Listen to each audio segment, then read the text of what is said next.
Giro Energia.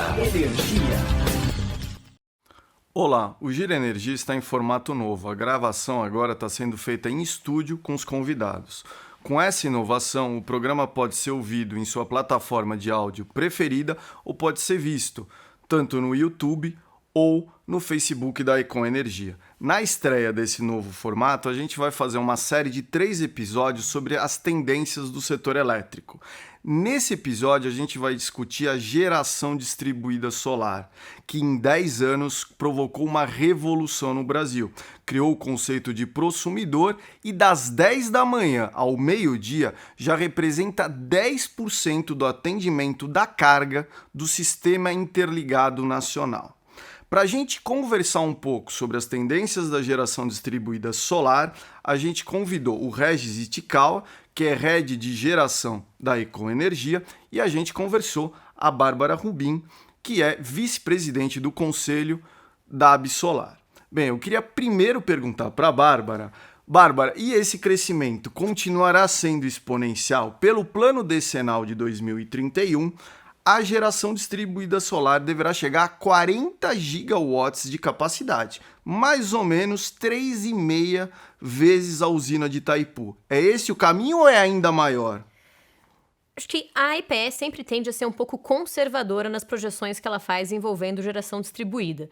Mas a gente vive um momento dentro do setor que é um momento muito chave para determinar a velocidade com a qual a GD, como a gente chama os mais próximos, vai continuar ou não se desenvolvendo. Porque tivemos no começo de 2022 a vinda da Lei 14.300, que criou o marco legal da geração própria ou da geração distribuída, como você preferir.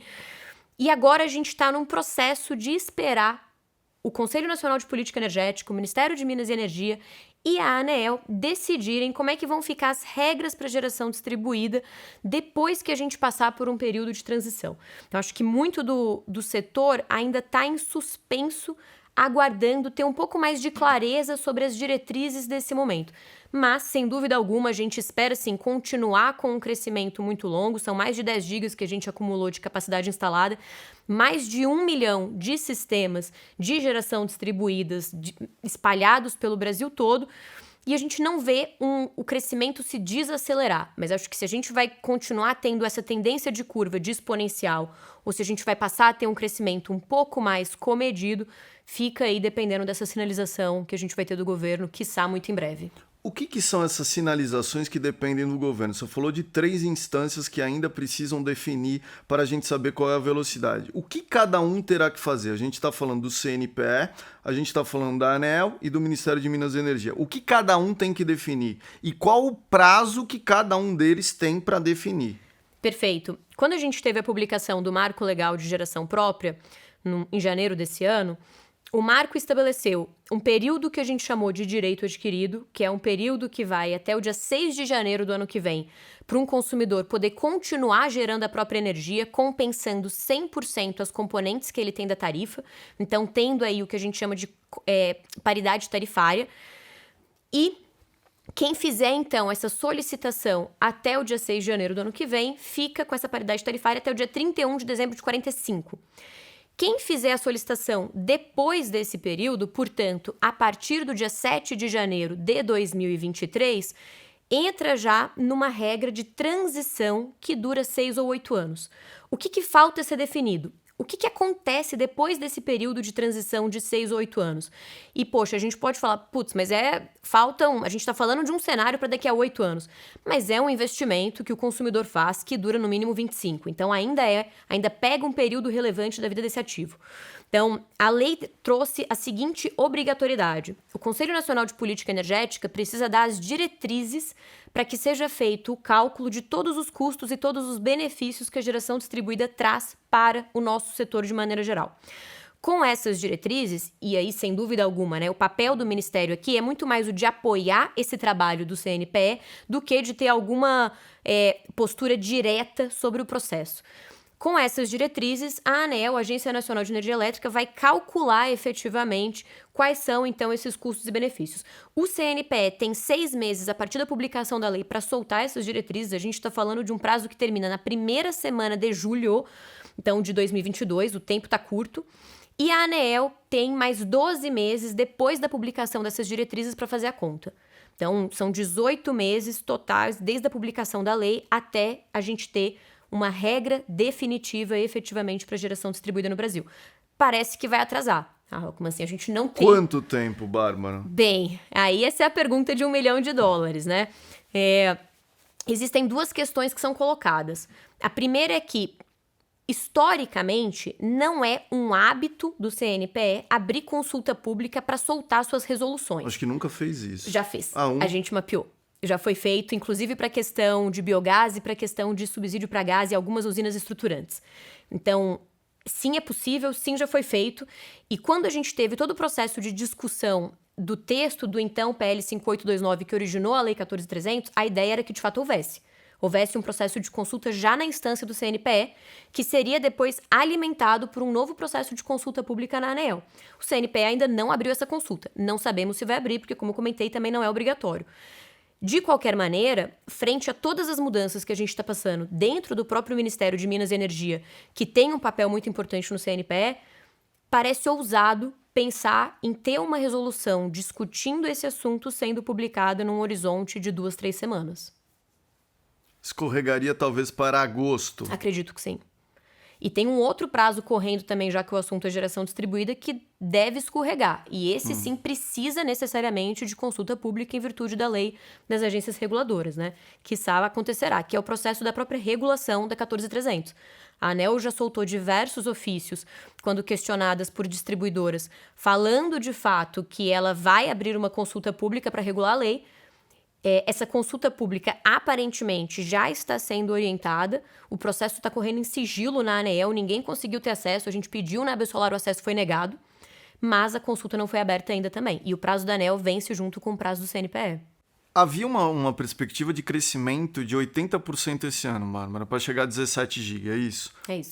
Poderá ser maior, é isso? Sem dúvida alguma.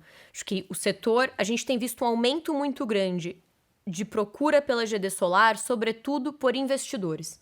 Então, acho que esse modelo de energia por assinatura, por exemplo, tem ganhado cada vez mais interesse e isso tem motivado investidores e até um perfil que tem surgido com mais força, que são fundos de investimento que já têm construído produtos voltados para ativos de energia solar fotovoltaica distribuída. Que produtos são esses que esses fundos estão fazendo? CRI, por exemplo, debentures. Mesmo que a lei não tenha trazido a possibilidade de debênture incentivada, a gente tem visto vários fundos que têm securitizado as usinas de geração distribuída de energia solar, tendo como garantia do recebível os contratos de locação e, assim, captado recurso de investidores privados no mercado. Se os fundos de investimento estão fazendo isso, eu posso pensar que os bancos também começaram a fazer assinatura, por exemplo, para os seus correntistas? Já tem feito. Já tem temos feito? bancos que estão fazendo isso. É mesmo? Sim, o Inter lançou uma plataforma, a XP também já está prospectando alguns produtos, saiu algumas matérias deles falando sobre isso. Ou seja, o mercado já se abriu? O mercado já está aberto? Tá todo mundo discutindo o 414 e o mercado já está aberto, é isso? É Open Energy já. Não, é isso? No fundo, o que é? A gente vê, então, uma abertura desse mercado já, por conta da GD Solar? Acho que sim, na prática, né? Na teoria, a gente ainda tem travas que acabam tirando um pouco da flexibilidade negocial que a gente poderia e que a gente terá num cenário de abertura realmente vinda aí, seja pelo PL 414, seja por outro que eventualmente venha substituí-lo. Mas acho que cada vez mais o consumidor tem sim se antenado e se atentado para a possibilidade de ter essa economia. E está em acordo, acho que não é uma novidade. Se a gente recuperar o processo da própria vinda da Resolução Normativa 482, que foi a resolução da ANEEL que criou o sistema de compensação de energia elétrica, nas notas que a agência soltou lá em 2010, ela já falava do sistema de compensação como uma forma de preparar o consumidor para a abertura de mercado. Então, acho que esse consumidor com GD ele vai estar muito mais apto a ter uma escolha e a ser orientado para um mercado livre de energia quando a gente tiver efetivamente esse cenário de abertura, sobretudo para alta tensão. E você também estava falando antes da gente começar a gravar o podcast sobre os reajustes de energia elétrica que estão vindo muito pesados. 20% a gente teve a suspensão do reajuste da CEMIG. Isso também é um impulsionador? Com certeza. Você tem sentido isso, Regis? A partir desse primeiro marco, que foi o reajuste da Enel no Ceará, eu acho que foi na segunda quinzena de abril, isso despertou, isso teve uma procura maior? Muito. Acho que com relação à questão de projetos em si, né, o que a gente percebe bastante é que a conta que é feita antigamente se comparava muito o preço da energia com o IPCA, a inflação. E hoje, nos modelos financeiros que a gente acaba fazendo junto com os players, você tem a inflação energética que ela escola totalmente. Eu entendo que tem essa questão, sim, né, dessas canetadas que a gente está vendo aí por questão aí de forçar realmente o não reajuste, mas eu também não vejo muita sustentação e acho que é frágil também, inclusive. Pode ser que tenha um delay, realmente, de reajuste, mas você tira toda a segurança jurídica, porque você fala, opa, peraí, como é que vai ficar a minha remuneração, né? Perfeito. E eu entendo também que nessa parte ainda, se falando sobre a procura deles, não só por uma questão do reajuste, é também questão das bandeiras, né? A gente sabe que isso é uma outra... Tudo bem que nós estamos num ano muito mais favorável, né? Sem bandeira de escassez. Sem bandeira de escassez a princípio, né? Tá confortável, tanto é que você vê o preço do PLD como é que tá. Um preço totalmente atípico do que a gente percebeu aí no ano passado. Mas aí também tem mais essa vantagem ainda. Então, no nosso entendimento, assim, ainda tem muita procura, sim. Mesmo com relação a essa parte aí por motivos de canetada e por não reajuste, mas há bastante procura assim, pelo lado dos investidores. E trazendo essa parte ainda da questão da assinatura, que é o que a gente está tendo um movimento muito forte, o que a gente percebe, eu até brinquei como Open Energy, porque é um Open Energy, assim, você poder escolher realmente, assim, eu acho que vai dar não vou falar assim uma discussão, né, mas vai dar talvez aí um ponto de interrogação entre o play e falar, pô, compensa eu ir pro lado do Mercado Livre e ficar debaixo no varejista? Ou compensa realmente eu ficar na GD, participar de uma cooperativa, de uma associação que seja, e também ter uma redução de custo.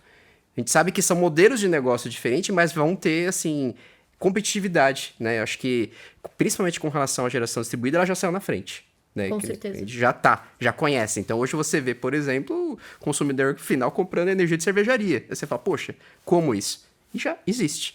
Então, assim, eu acho que tem todo um modelo por trás disso que agora eu vejo uma movimentação muito mais digital, né? Até a gente citou um pouquinho antes aqui da Web 3.0, mas eu acho que vai entrar muito para essa área de geração distribuída, porque você tendo na mão, você conseguindo entender seu cliente, saber o perfil de consumo dele, saber como esse cara paga, ele é um bom pagador ou não, você tem todas as informações dele. Então, eu vejo que vai ficar uma coisa muito mais parecida com uma tele, né, de você conseguir trocar de agente, falar, agora eu quero comprar da Icon, agora eu quero comprar de outro agente, do que aquela coisa de ficar fidelizado, de ter multa, falar, nossa, eu tenho que ficar 3, 4 anos, senão eu tenho um pênalti aqui na saída.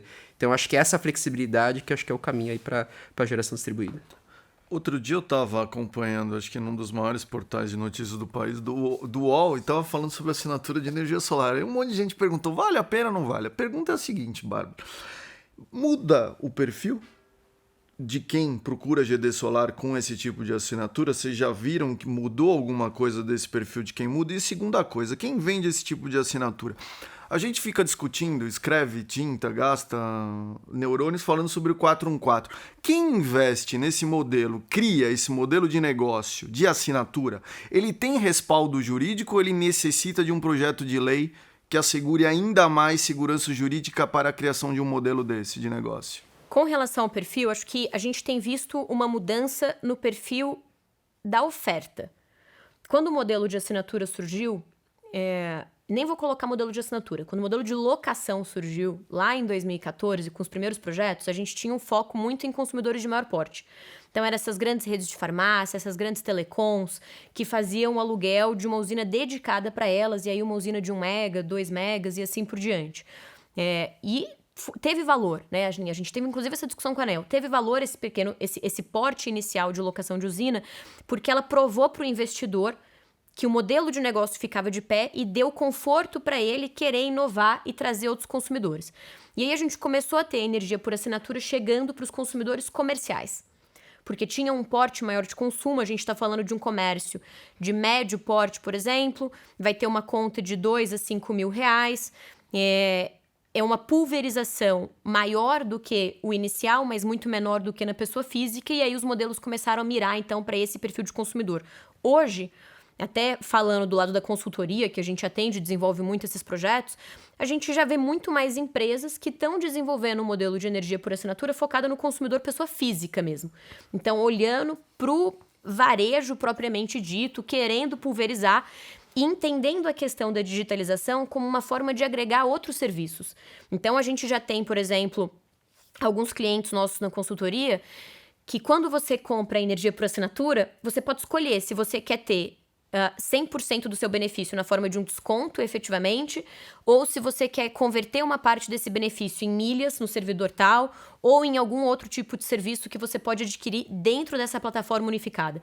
Então, acho que a gente começou a pulverizar mais a disponibilidade desse produto para um range maior de consumidores e começamos a baixar a régua também. Era muito comum quando a gente via as primeiras empresas trabalhando no modelo de energia por assinatura, que elas colocavam assim, olha, o produto só está disponível para consumidores que consumam no mínimo 350, 400 kWh mês.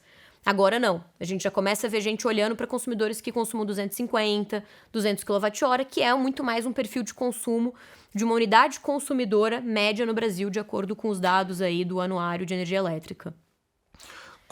Quando eu escuto isso que você está me falando, eu fico pensando assim, o que tá na cabeça de vocês o desenho do Mercado Livre vis-à-vis com GD Solar? A gente está falando, a portaria 469 do Ministério de Minas e Energia reduz o limite a partir de 1º de janeiro do próximo ano. Como é que fica o mercado para vocês? Uma parte vai para GD Solar, porque... Na verdade, a GD Solar é um mundo muito grande. Ela é um mundo que abarca uma grande empresa, que tem uma grande área em que você pode colocar painéis solares, ou você pode fazer um condomínio, e você pode ter um consumidor pequeno, que consome 150, 200 kWh. Como é que fica esse desenho de mercado na cabeça de vocês? Abrindo-se o Mercado Livre a partir de amanhã para a baixa tensão, coisa que eu escuto há 22 anos, mas parece próxima, o que vai ter? Como que vai ficar esse mercado? A GD Solar vai ocupar um papel grande, um espaço grande? Como é que fica isso para vocês? Ela vai ter um nicho? Ela vai não ter? Como que vocês veem isso? Acho que só antes de responder essa pergunta, eu queria voltar um pouquinho na pergunta anterior que você tinha feito, que é sobre a empresa que faz esse tipo de investimento. Ah, tá, desculpa. Não, porque eu acho que elas se complementam bem. Então, assim, primeiro é que, em geral, quando a gente modela esse tipo de investimento para os investidores que a gente atende, por exemplo, a gente já modela considerando que a usina que ele está construindo vai ir para o livre. Então, daqui a 10, 15 anos, que ele vai colocar essa usina no Mercado Livre e vai vender essa energia a um valor aí que a gente estipula, haja vista base de PLD e negociação bilateral que a gente tem de contratos. Tá. E aí a gente faz o cenário continuando com o GD e indo para o Mercado Livre exatamente porque a gente acredita, assim, que é uma tendência. Agora, como é que esses dois universos vão coexistir? Acho que vai depender muito, de fato, da regulação. Por quê?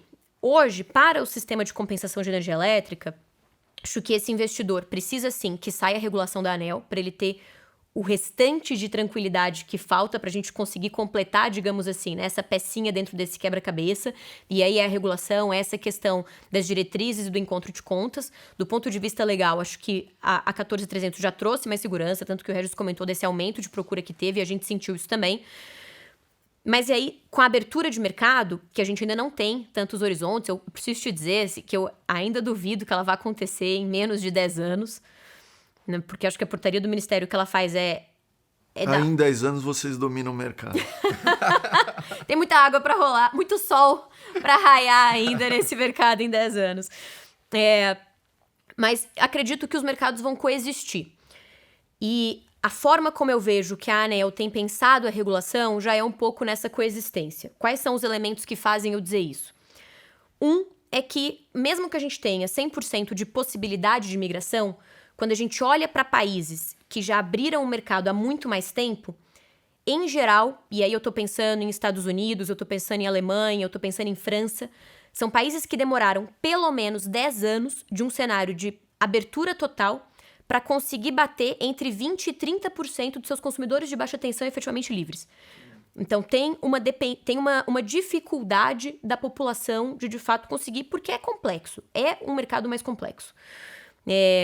Então, acho que esse é um cenário que vai continuar fazendo com que a GD, do ponto de vista de sistema de compensação, seja mais atrativa. É mais simples. Se eu for migrar para o Mercado Livre para ter 20%, 30% de economia na minha conta, por que eu não fico com uma energia por assinatura para ter esse mesmo percentual de economia, por exemplo? Mas eu acho que para tentar mesclar dois universos que num primeiro olhar parecem muito diferentes, o que a gente tem? O 414, por exemplo, trazendo a possibilidade de agregar carga, então do consumidor pequeno se juntar a outros consumidores para poder migrar por meio da figura da cooperativa, que é uma figura que para o sistema de compensação já é muito conhecida. Então acho que a gente começa a ter as bordas se mesclando. Outro ponto, em que pese a ANEEL não ter aberto a consulta pública para regular toda a 14.300, ela já abriu a consulta pública para regular 2 artigos específicos. E aí, se eu puder fazer um parênteses aqui, frisar que só a consulta pública desses 2 artigos específicos, o prazo de duração dessa consulta já extrapola o prazo da ANEEL para regular a lei inteira. Para 2 artigos, que é o artigo sobre contratação involuntária das distribuidoras em decorrência da GD e o artigo de venda de excedente.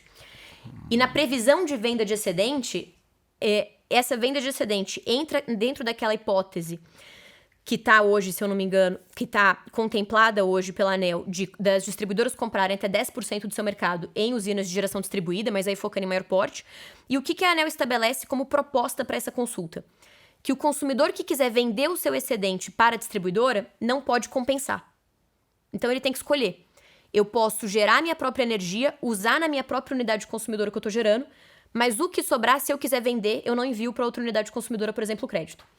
Então, para mim, isso também já é uma forma da gente começar a trazer para esse consumidor a figura um pouco da venda de energia, né, dessa possibilidade de comercialização que a gente vê no Mercado Livre.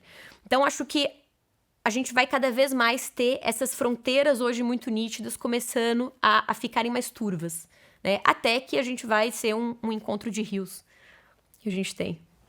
Eu acho que assim, tem espaço para todo mundo, né? É isso. Eu acho que primeiramente essa questão do varejista, a abertura do mercado e tudo mais, eu acho que começa a descer um pouquinho a régua daquele agente que estava naquela demanda limite dos 500k, né, que ficava ali do livre especial, de ele não querer ter toda aquela burocracia de abrir conta na CCE, abrir conta do Bradesco e tudo, e falar, pô, vou ficar debaixo no varejista, e aí eu fico mais tranquilo, eu sei que eu vou ter um prêmio para ser pago, mas eu não tenho toda aquela obrigação regulatória, financeira do mês a mês, né?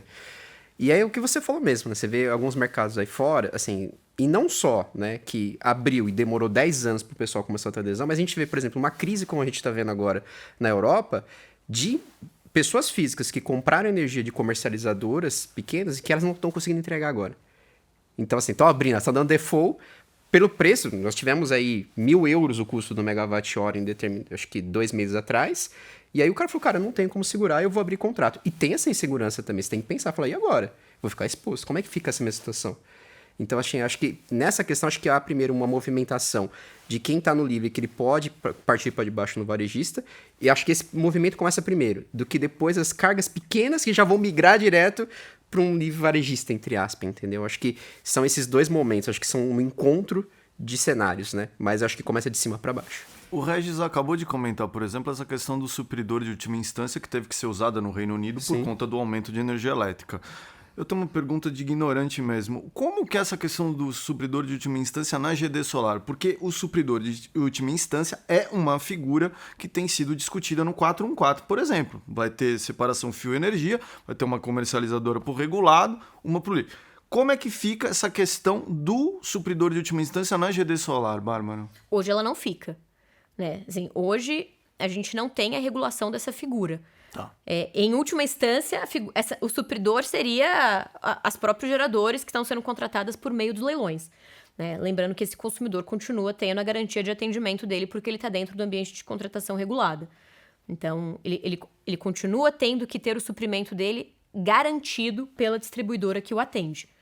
Ou seja, esse é um ponto que terá de ser desatado, é isso? Porque esse é um nó que poderá ter um problema. Que eu entendo que, de certa forma, fica respaldado com essa questão, e talvez seja por isso que da pressa da ANEEL de regular essa questão da sobrecontratação involuntária decorrente da geração distribuída.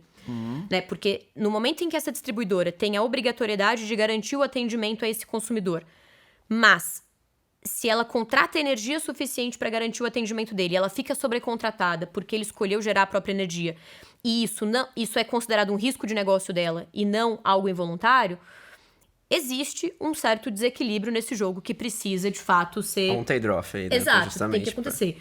Agora, no momento em que isso se torna uma hipótese de sobrecontratação involuntária, né, eu entendo que isso começa a ser mais bem trabalhado.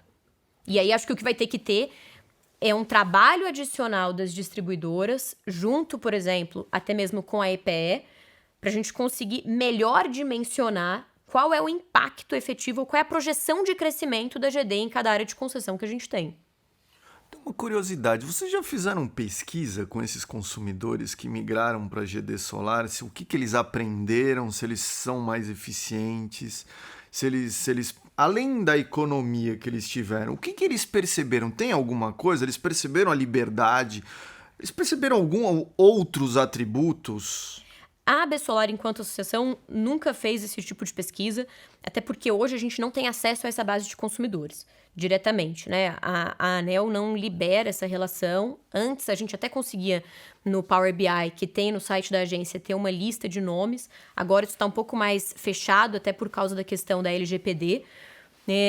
Mas temos 2 pesquisas antigas, né? Uma primeira foi uma feita pela ANEEL lá em 2018, quando a agência, num seminário que ela teve, ela estava reavaliando efetivamente todo o impacto da 482, todo o impacto do sistema de compensação, e aí ela fez uma pesquisa, à época, com os prosumidores, para entender a experiência deles, entender as dificuldades e tudo isso. Então, acho que essa foi uma primeira pesquisa que foi feita, e, de maneira paralela, também em 2018, em 2017, se eu não me engano, foi feita uma pesquisa pela Datafolha, que foi uma pesquisa encomendada pelo Greenpeace na época, que era para entender o que motivava o consumidor ou o que motivaria a gerar a própria energia. E aí, o ponto número 1 era a economia. Curiosamente, o ponto número 2, e a gente sabe que não é exatamente isso que acontece, né? Mas o ponto número 2 era que o consumidor queria se ver livre da distribuidora. Não é isso que acontece, mas acho que isso reflete também a percepção que esse consumidor tem do serviço que ele recebe da concessionária de energia elétrica. O engraçado é que quando uma das perguntas que os comercializadores mais recebem é se eu trocar e ir para o Mercado Livre, ou ele não, a distribuidora não pode fazer alguma coisa comigo, pode cometer uma represália, vale a pena, sempre vai cortar minha luz, vai né? cortar minha luz, isso é interessante. Você sabe que esse tema, Rockman, eu vi uma pesquisa, acho que foi do ano passado, de uma grande casa que faz só research para a área de geração distribuída e agora também está fazendo para a parte de geração centralizada e bateu bem isso mesmo, né? Acho que a questão primeiro é o bolso, né? É a redução de custo. Mas, curiosamente, a questão ambiental pegou também.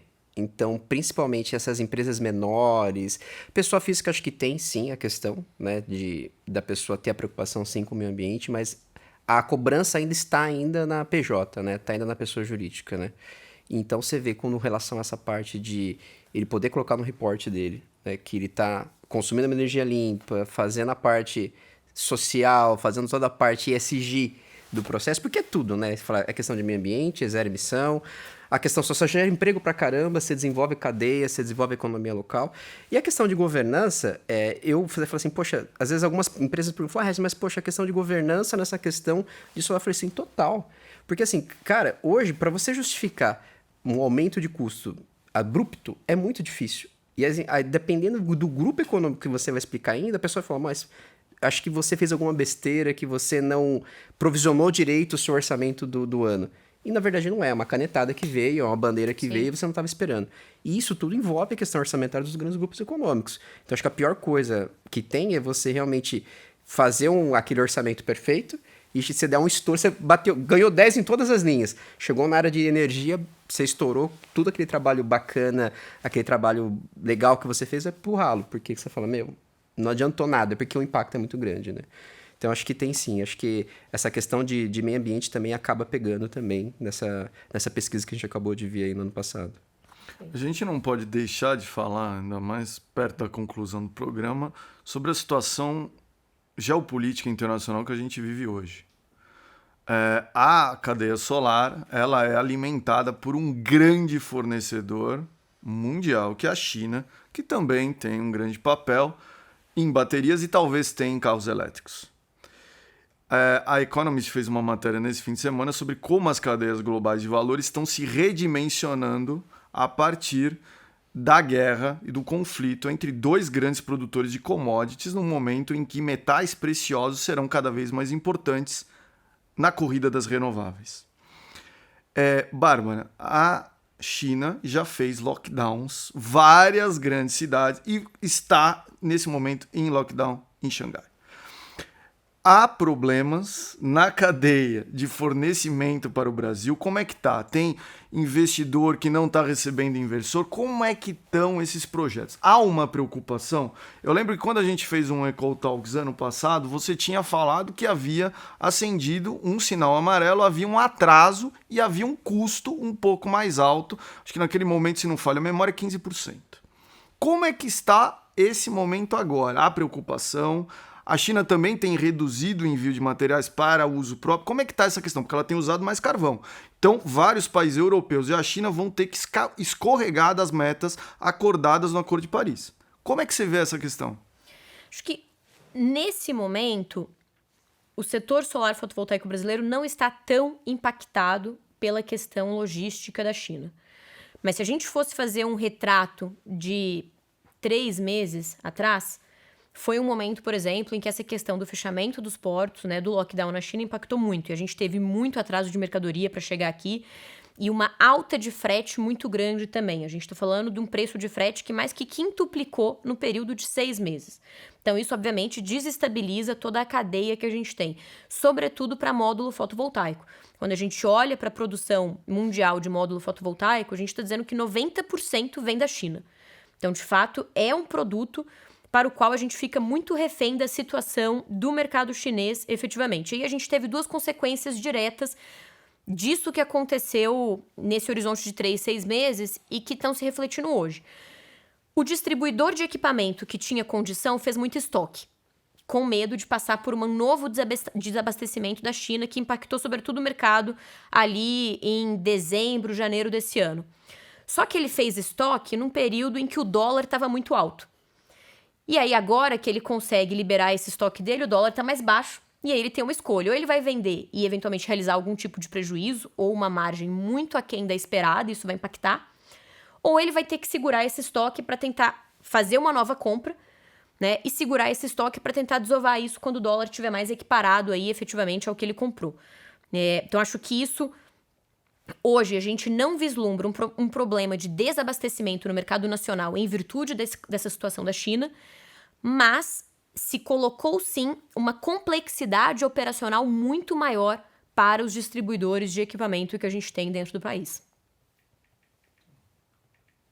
Regis, você queria comentar algum ponto sobre isso? Vocês têm visto os investidores têm essa preocupação quando chegam a você ou não? Tem sim, acho que o que a Bárbara Ou é colocou... preocupação de jornalista?